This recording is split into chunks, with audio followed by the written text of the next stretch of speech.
Друзья мои, всем привет! С вами компания PandaWay, и у меня сегодня хорошие новости для вас. Китайские электромобили выходят на международный рынок.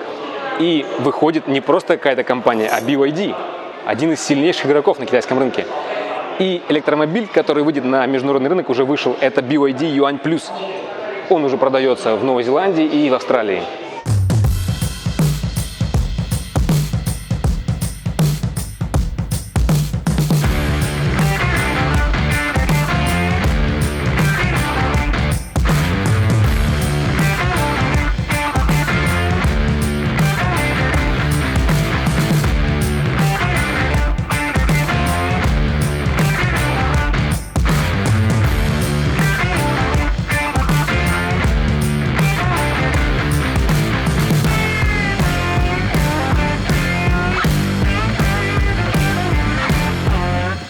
Ребят, сразу, как вы любите, озвучим цену.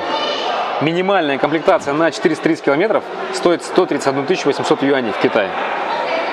Минимальная на 510 – 141 800 юаней. И максимальная на 510 – 159 800 тысяч юаней в Китае. Это второй автомобиль от компании BYD на платформе 3.0.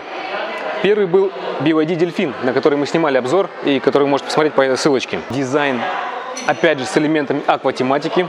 И, конечно же, мордой Dragon Face. Европейские дизайнеры создавали этот прекрасный автомобиль. Он действительно получился прекрасным. Здесь у нас, опять же, отсутствие решетки радиатора, как и во всех последних моделях от компании BYD. Аэродинамические отверстия по бокам. Ребят, это у нас модель не базовая. Здесь есть автопилот, о чем свидетельствует эта камера. Камера слежения за полосой. Рядом видеорегистратор. Всего комплектаций здесь 5. Есть 2 комплектации с запасом хода на 430 км и есть 3 комплектации с запасом хода на 510 км. В базовой версии отсутствует автопилот, отсутствует 3D-камера, отсутствует сигнализация о выходе с полосы движения. В базе 4 партроника, в максималке 6. В базе нету датчиков непристегнутых пассажиров, страшно, на заднем сидении. И в базе нету панорамы. В максималке есть панорама. В базе 6 динамиков, в максималке их 8. Производитель динамиков Direct. Сзади, ребят, вот эти вставочки такие под кожу дракона, как они сами говорят, да. Сзади красивая такая полоса идет, LED-полоса. В принципе, знаешь, мне вот задние фары чем-то немного напоминают E2. Вот тоже расширение фар идет, полосочка такая, E2 в новом дизайне. Партроников в машине всего 6, 2 спереди и 4 сзади. Это вам не C11, которая была утыкана просто всеми партрониками. Спереди есть радар, который входит в систему автопилота. И сзади есть камера. Вот она камера. Мне очень спойлер нравится. Крыша такая выходящая. Мне кажется, Антон, тебе не понравится, наверное, срез вот этой крыши задней. И, возможно, тебя здесь прижмет, когда мы сегодня будем закрывать тебя в машине, в багажнике. В целом, я даже не рассматриваю эту машину для себя, как для покупки. Почему? Маловато будет. Маловато тебе будет? Твоя семья не влезет сюда? А я рассматриваю. Слушай, вот я прям долго ждал эту машину, чтобы посмотреть, пощупать ее, поездить на ней, потрогать. И вот, забегая вперед, скажу, что мне понравилась, действительно понравилась эта машина. Но все-таки есть C11, которая мне тоже понравилась. Ну, в принципе, вот знаешь, вот это 2 машины, которые сравнить, наверное, сложно так поставить рядом, потому что C11 это большой такой SUV, да, а это такой, ну, как ее даже назвать, не знаю. Для SUV она маленькая. Хотя ее называют внедорожником называют, да. То есть для хэтчбека, ну нет, не хэтчбек это, да, какой-то такой полусув, полухэтчбек. Назовем компакт-сув, да.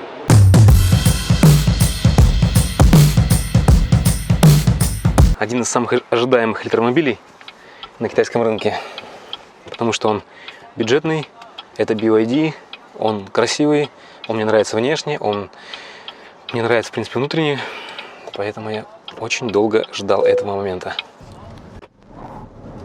С пробуксовочкой уходит, да? Это у нас какой спорт-режим? А, спорт-режим стоит у нас сейчас. Прям мягкая сидушка такая удобная, нравится мне прям. И подпор поясничный, у нее поясничного подпора нету, здесь именно регулировки поясничного подпора. но он так мягко выпирает и облегает. По крайней мере, вот для меня очень, очень удобно, комфортно. Как в некоторых китайских машинах есть эти боковые подпоры, они узкие. Здесь нормально все у меня. Мои ляжки разместились, все комфортно, все удобно, все хорошо.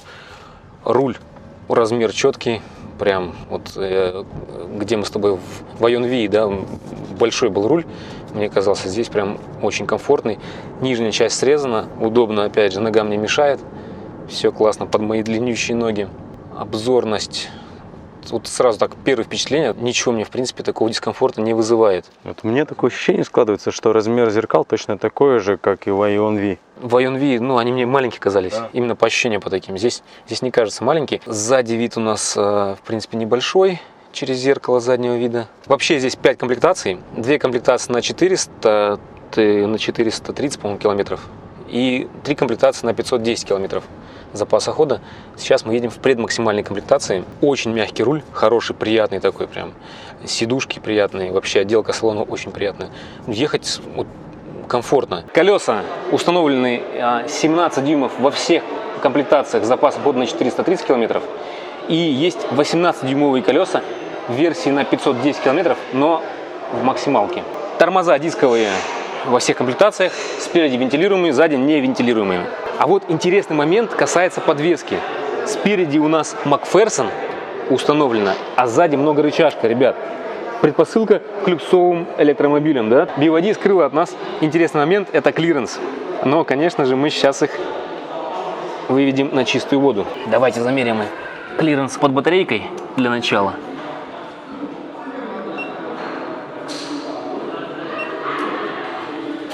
21 сантиметр, смотри-ка. А вот, подожди-ка, вот здесь я вижу защита. 18,5 сантиметров. И давай сейчас замерим клиренс под задними рычагами. Оп. 18,5 сантиметров, смотри-ка. Ребят, ну что, хороший клиренс? Nice. Nice. Yes, very nice. Very nice. Ребят, вы также просили нас замерять ширину салона. Ширина салона 1,45 м. У пассажирского сидения 1,40 м. Перейдем к багажнику. Попробуем сюда засунуть нашего друга Антона. Опять BYD не предоставила литры багажника. Мне опять придется сложными формулами высчитывать этот багажник. Ладно, давайте попробуем. Оценим багажник по нижней части. Ширина 96 сантиметров, высота 83 сантиметра. От стенки вот примерно вот так вот. Здесь у нас 60 сантиметров. Итого, сейчас я в голове посчитаю, вот столько получается примерно объем багажника. Ребят, слушайте, я этот самый немножечко, наверное, нечестно посчитал багажник. Смотри-ка, Антон, здесь, смотри-ка, есть, оказывается, фишечка. Вот так вот, оп. И уже-то багажник уже маленький становится совсем. Вот такой багажник, я думаю, ты не влезешь. Как ты хотел сделать в Айонви, да, вот, пожалуйста, тебе. Не надо ничего химичить там, полочку какую-то убирать. Опустил вниз, и большой багажник. Все. Это что такое? Буши. Ну, как-то странно. Я сам не знаю, что это такое. Сейчас он придумывает, подождите. Короче, ребят, мы опять взорвали мозг китайского менеджера. Пока он там выясняет, что это за деталь была такая, есть заполняющая жидкость для ремонта, ремкомплект полностью полноценный. Такого даже в Ливане нету. В Ливане только насосик, а эту жидкость нужно покупать отдельно. Так, ребят, выяснили, вот эта штука, она нужна для того, чтобы снимать колпачки. Вот у вас колпачки. Подцепляем и вытаскиваем. Секретка такая. Давайте мы посмотрим, можно ли разложить багажник в ровный пол. Для этого мы подняли на второй уровень полочку сзади и опустим сиденье. Вот так мы все это опускаем. Оп, ровный пол. Так, замеряем длину багажника. 1,60 м. Высота 72 сантиметра. То есть в разложенном состоянии объем багажника составляет вот столько.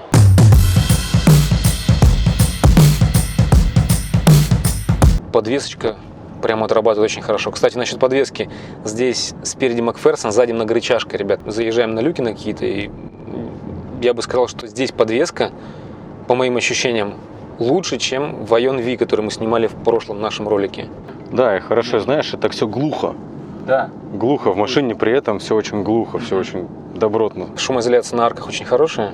Прям вот едем так вот в такой капсуле такой. Так как это BYD, здесь настраивается все. Настраивается руль отдельно, настраивается тормоз. 3 режима здесь есть: спорт, эконом и стандартный режим. Рекуперация тоже стандартная и есть повышенная. Сейчас мы разворачивались. Смотри, во-первых, радиус поворота хороший, небольшой.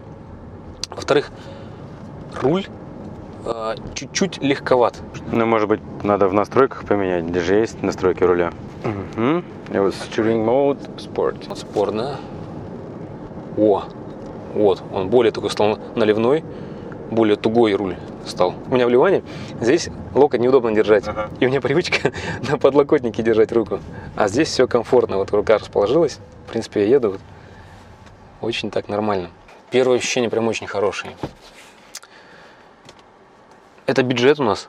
Это не люкс, да, то есть это машина, в принципе, для народа, скажем так. Красивая LED-оптика современная. Полоса. Все очень-очень красиво сделано. Мне так вот это вот нравится. Доступ к машине есть через ключи, есть через приложение, есть через NFC. В принципе, это сейчас такая стандартная фишка у BYD.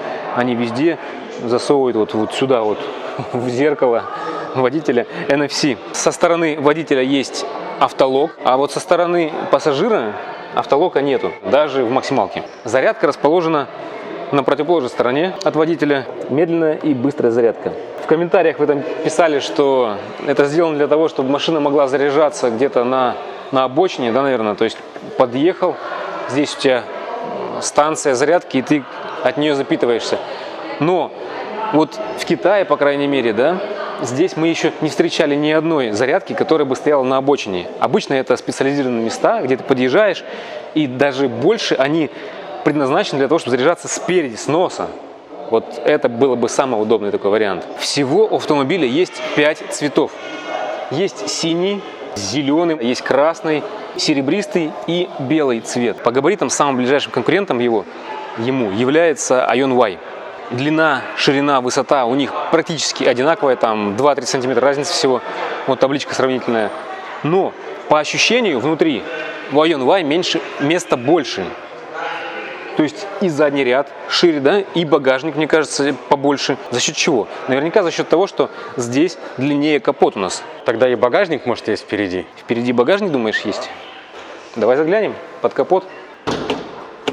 Капот открывается у нас без замка, двойным нажатием. Багажника никакого, Антон, здесь нету. Все здесь запломбировано. Есть только доступ к омывайке. Даже нет доступа к тормозной жидкости. Что хорошо, ребят, есть теплошумоизоляция, да? Вот так правильно закрывается капот китайских электромобилей. Не бросаем, как привыкли, а 2 нажатия. 1 и 2. Лех, ты что там делаешь? Да алюминий ищу. Нет здесь алюминия. Короче, ребят, в общем, как ходовка, так и корпус выполнены из стали. Алюминия здесь нету. И сталь, что плохо, не оцинкованная. Есть модель на 430 км, есть модель на 510 км. У модели на 430 км батарейка 49,92, у модели на 510 60-48 кВт-часов. И вот здесь, что интересно, написано в официальной брошюрке, что за 30 минут автомобиль заряжается с 30 до 80%. Но платформа E3.0. Как вы помните, в нашем обзоре про BYD Delfin мы говорили, что BYD Delfin за 5 минут заряжается до 180 км запаса хода.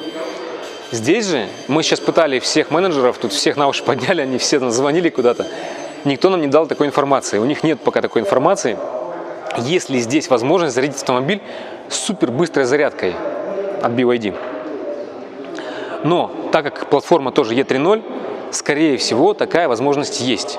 Леш, а V2L вообще тут присутствует или нет? V2L. В багажнике не было, да? Никакого.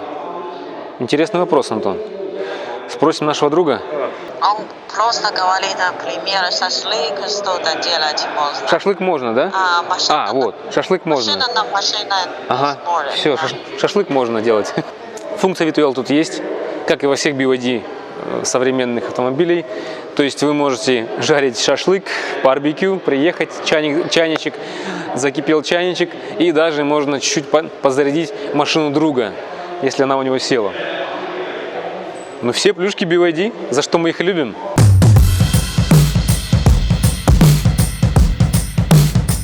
Педаль газа тугая. Ну, тугая, ты что под этим имеешь в виду? Прям вот тугая педаль, то есть я нажимаю, и она туго идет. Сейчас проверим радиус поворота. Сейчас я выверну. Смотри, как хорошо поворачивает, а? Ух, Ливан, как завидует-то, а? Этой машине. Ну, у вас там Две- размеры, конечно, разные. 2 полосы. 2 полосы.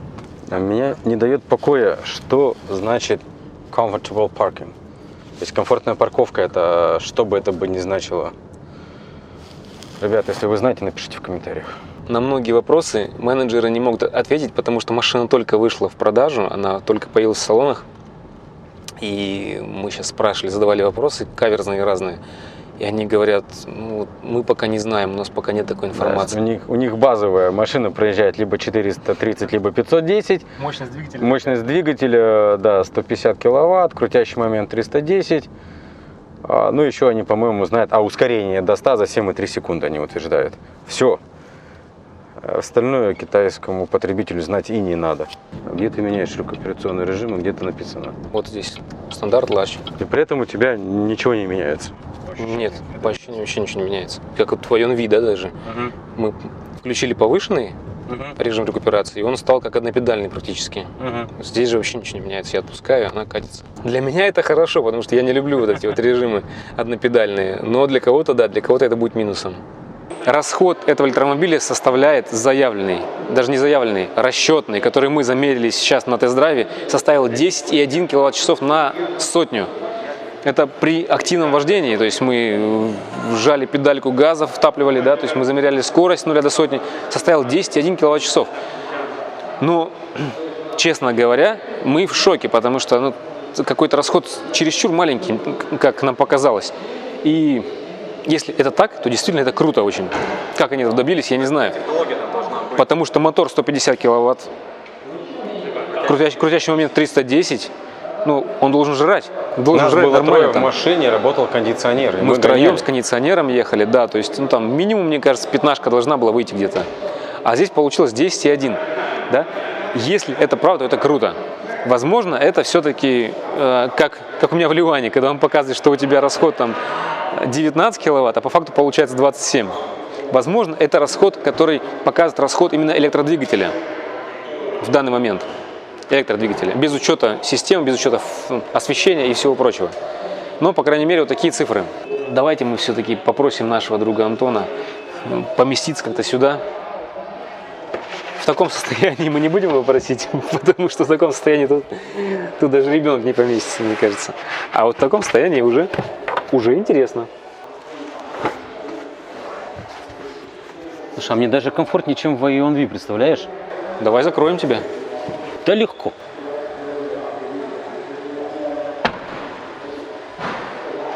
Ну как тебе? Объем багажника здесь присутствует. Крышка по высоте, кстати, тоже, да, нормально? Ты в нее...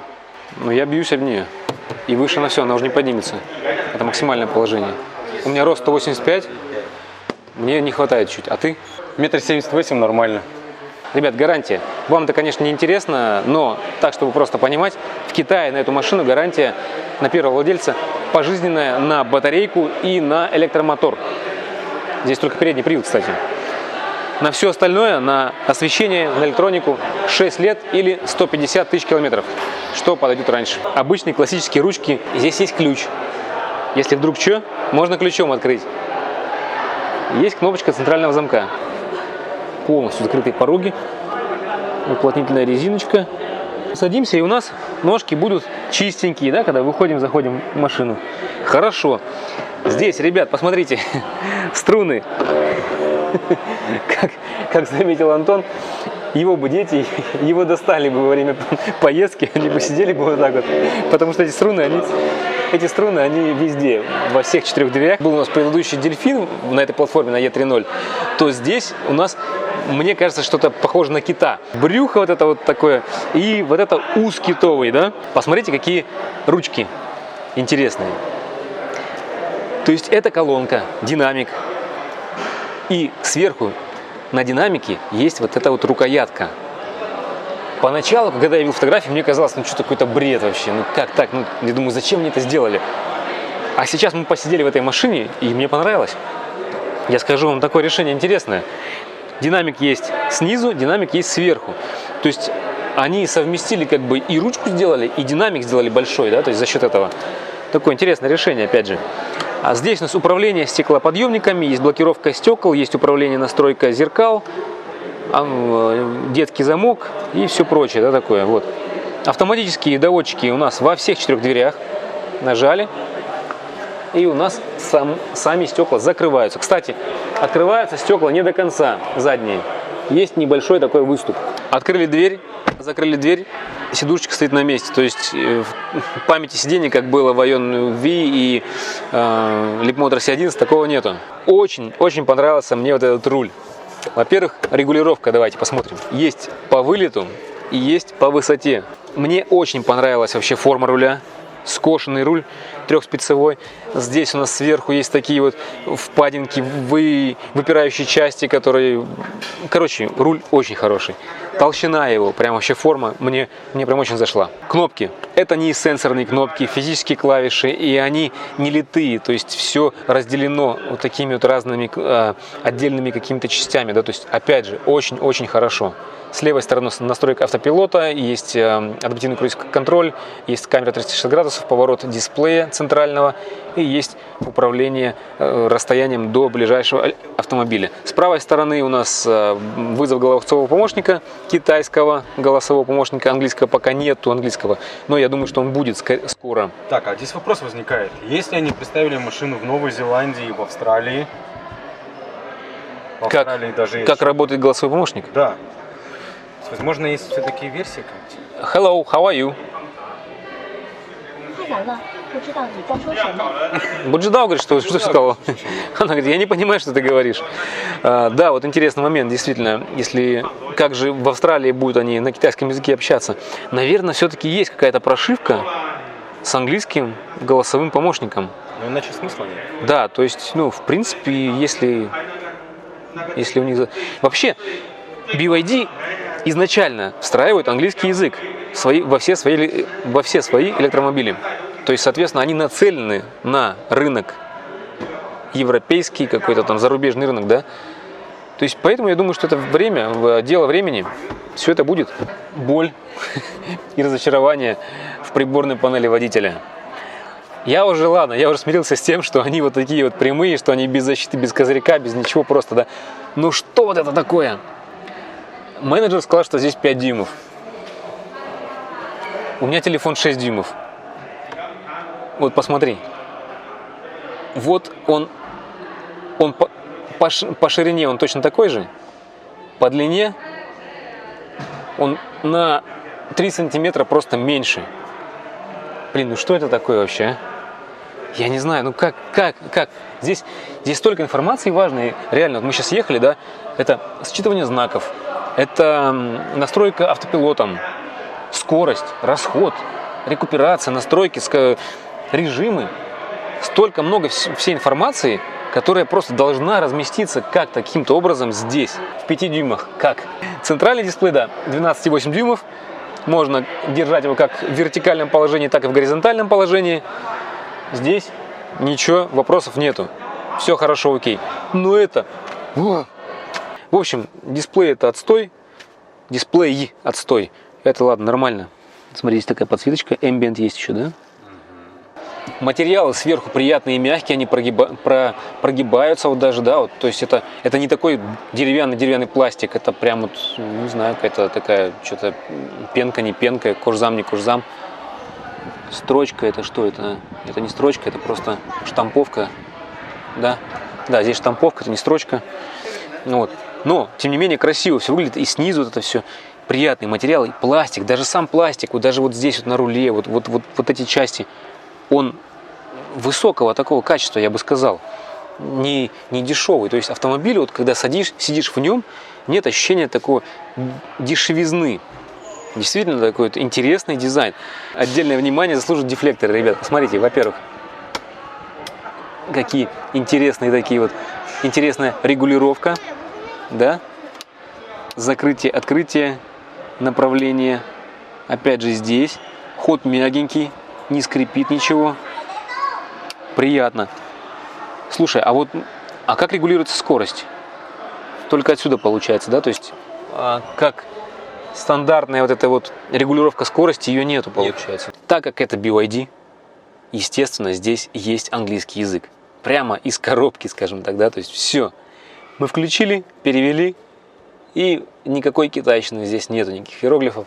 Что касается приборной панели, так и вот этого центрального дисплея. Есть интересный такой режим, это автоматическая рециркуляция воздуха внутри салона во время парковки, да, то есть когда вы паркуетесь, чтобы не засасывать какие-то выхлопные газы от людей, которые все еще не перешли на электрички. Вот, пожалуйста, включили, и у вас всегда чистый воздух внутри салона. Да, опять же, как и во всех BYD, естественно, сюда можно поставить флешечку с APK-файлом и установить ваше какое-то приложение. Это хорошо.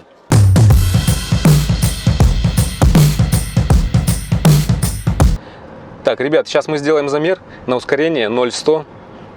Наш приборчик готов. Настрой в машине.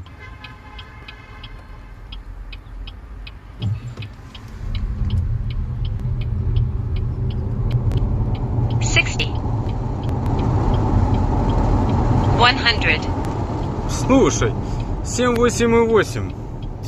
В строю. Сейчас делали замер. У нас бортовая система, которая встроена, вот давай покажи. Она показала у нас 7,3 секунды. Наш прибор показал 7,8 секунд. Нас трое в машине. Да, мы с Антоном тяжеленькие. И вот сзади менеджер не очень тяжеленький. В принципе, хорошо. Подтверждают они свои цифры заявленные. Друзья мои, ну а теперь немножечко маленькая ложечка дегтя в бочку этого меда. В этой машине нету ни подогрева, ни вентиляции сидений. Ни в базовой комплектации, ни в максимальной комплектации, которая стоит 160 тысяч, аж на минуточку. С таким же экранчиком, без охлаждения, без вентиляции, без подогрева, без вентиляции. Слушай, в C11 в Leapmotor за такие деньги, за 160 тысяч, есть все. А, и кстати, материал, даже в максималке, здесь не кожа, здесь просто кожзаменитель обычный. Он приятный, он мягкий, да, сиденья мягкие, но не кожа. А в C11 английского нет? А в C11 английский, английского нет, да? Ну, будет английский язык, я верю в них. Так вот, 160 тысяч юаней, запас хода 510, а в C11 за 160 тоже 500. 500 да. Там 5 или 510 тоже. Там батарейка чуть побольше. Но там батарейка больше, движок мощнее, и машина-то побольше. Вот я тебе и сказал, эту машину я не хочу. Да, ребята, знаете, как бы даже вот, там многие писали, да, вот под моим постом, что типа, ну что ты сравниваешь C11 и юань. Разные машины, согласен, да, разные размеры, разные все-таки форм-факторы даже разные, да. Но вот хочешь вроде как компактную машину, там для супруги, да, купить ее, и потом вот так просто вот так вот думаешь, блин, ну может быть все-таки и большую купить, вон ту побольше. Ну вот смотри, хорошо, если по габаритам, тогда ближайший конкурент это IonY. А IonY дешевле. Дешевле. Запас хода больше. Больше. Салон вместительнее. Единственное, что там нет английского языка и нельзя поставить свое приложение. Но я думаю, что наши умельцы, они уже давно это все это делают и меняют языки, и это не проблема, мне кажется. Ладно, это у нас была минуточка хейта. Ну, как бы не все же должно быть хорошо, да? Перейдем дальше к хорошим вещам. Давайте посмотрим, как они выполнили селектор переключения передач РНД. Ребят, ну это же просто, это же космос. Это ручка, самолетный переключатель газа, да? То есть, ну, вот это Да, хотелось бы, чтобы газ был тут такой вперед. Да, то есть реально мне она нравится. Она классная. Вот эти вот шайбочки, да, которые крутящиеся, ну это вообще, это отстой. А это круто. С левой стороны кнопка Unlock, нажимаем ее и переключаем, соответственно, в нужное вам положение. Драйв, назад. И посерединке вот такая вот интересная, хорошая, приятная кнопочка парковка. Нажали, автомобиль у вас на парковке. И есть вот такая вот уже устоявшаяся в BYD кнопка запуска автомобиля. Мне в этой кнопке почему-то хочется вот эту бумажку отодрать. Такое чувство, что это наклейка какая-то. Ну вообще странно, написали бы старт. Здесь у нас есть включение-выключение аварийной сигнализации, управление парктрониками, автохолд, регулировка режима рекуперации, стандартная и повышенная рекуперация, активация внедорожного режима, переключение режимов, 3 режима, Eco, Normal, Sport, обдув стекол и включение кондиционера. Если вдруг пассажир не может докричаться до водителя, сделать потише, то он может сделать это сам при помощи вот такого рычажка, барабанчика. Да? Также громкость у нас регулируется вот здесь, на правой стороне руля водителя. С помощью этого барабанчика вы можете также выключить дисплей. Нажимаем на него, и дисплей выключается, переводится у вас в такой вот режим часов. Интересный момент. Давайте-ка мы заглянем в козырек. Заглянем в козырек. Барабанная дробь. Есть ли там подсветка, Антон, как думаешь? Проверил, что ли, уже? Есть, она, смотри, сверху сделана. А? Молодцы, красота. Так, далее у нас тут сенсорные кнопочки наверху. Есть у нас панорамная крыша и люк.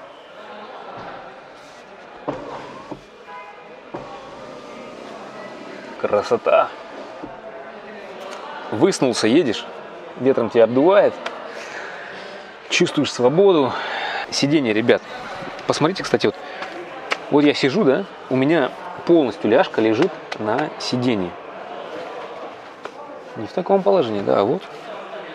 Удобно, комфортно. Они мягкие, они обволакивающие. Сама сидушка, вот здесь вот подпор поясничный. Я сижу здесь как влитой, слушай. Мы тест-драйв делали, да, мне было очень комфортно в них сидеть. За вот этой приборной панелью на центральной консоли есть у нас 2 подстаканника. Подстаканники без упоров, но есть вот такая вот подставочка, если вдруг ваш стаканчик какой-то оказался маловат. Подлокотник не разделен, одно целое. Поднимаем. Здесь у нас глубокая такая ниша и есть микрофон. То есть в этом автомобиле вы можете ездить и петь караоке, как это любят делать в Китае. Под центральной консолью есть такая полочка, 2 USB разъема и есть слот для карты памяти. На верхней полочке есть беспроводная зарядка. Ну и теперь интересный момент, да, сяду ли я сам за собой. Смотрите, я развалился прямо вообще по-королевски. То есть у меня вот даже вытянута рука, да, даже в принципе я бы чуть-чуть, наверное, ближе подвинулся. Но давайте посмотрим в таком состоянии, какого будет сидеть сзади. Хоба! 1,85 м. И более того, у меня очень длинные ноги. Сижу, во-первых, посмотреть мне удобно ногам снизу. Сидушка расположена очень высоко. Мне здесь очень комфортно ногам. Задний ряд, в принципе, удобный. Запас по высоте где-то 3 пальца примерно. Вот так. 8 подушек безопасности, ребят. То есть, в принципе, неплохо. Есть подлокотник с подстаканничками. Все, в принципе, хорошо. Здесь ничего не болтается. Все удобно. Здесь 2 дефлектора раздельных есть, регулировка. Снизу 2 USB разъема и небольшая полочка. Вот, чего я и опасаюсь. Чего? Что ты, если купишь эту машину, дети тебя задолбают просто. Ты психанешь и обрежешь эти струны. На приборной панели, ребят, если так ее можно назвать, у нас какая информация есть? Есть спидометр, запас хода, датчик рекуперации, отображение режимов, Sport, Normal, Eco, да? Ну, есть различные предупреждения. К сожалению, здесь нет вообще зимнего пакета, то есть обогрев зеркал, обогрев сидений, как я уже говорил, подогрев руля, этого всего здесь нету, даже в максимальной комплектации.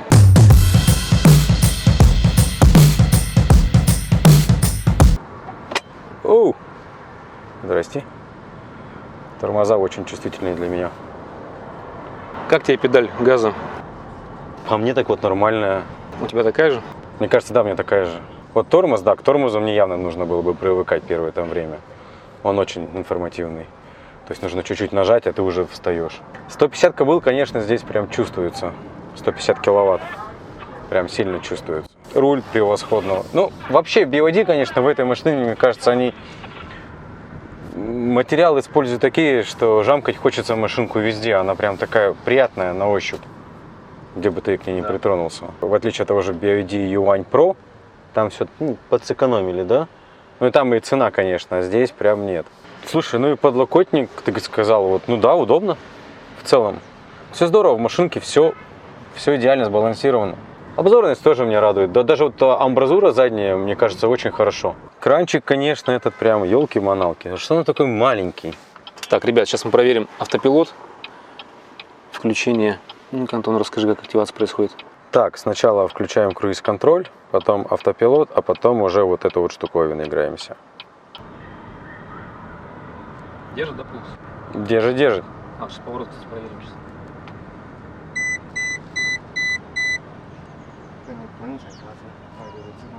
Остановится сам или нет? Вот я смотрю, впереди стоящая машина, он ее видит. Сам остановился, да? Остановился. Так, теперь поедем ли мы? Педали не жму, вот ноги я спрятал, под себя поджал. Все далеко от педалек. Обратил внимание, да, что все-таки он считывает знаки. Да. Он отображает. Начиная со второй комплектации, есть система считывания знаков. Интересный факт. Батарейка на 77%, а остаточного хода 396 километров. Так, впереди машина поехала, а мы не поехали.